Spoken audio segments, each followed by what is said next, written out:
Half KG చక్కెర మెత్తగా powder లాగా చేసుకోవాలి. తర్వాత డ్రై ఫ్రూట్స్ జీడిపప్పు, కిస్మిస్, బాదం కట్ చేసుకోవాలి చిన్న చిన్న ముక్కలుగా. ప్యాన్ పెట్టేసుకొని వేడయ్యాక 50 గ్రాములు నెయ్యి వేసుకోవాలి. నెయ్యి హీట్ అయ్యాక మొత్తం డ్రై ఫ్రూట్స్ వేసుకొని ఫ్రై చేయాలి మంచిగా గోల్డ్ కలర్ వచ్చే వరకు.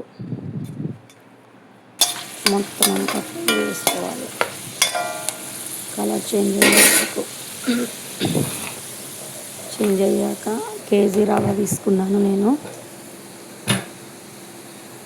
బొంబాయి రవ్వ వేసుకొని బాగా ఫ్రై చేసుకోవాలి.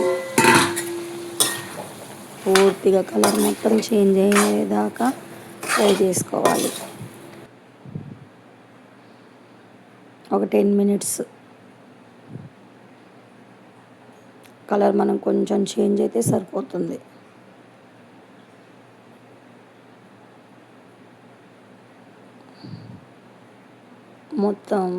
మొత్తం రెడీ అయిపోయింది.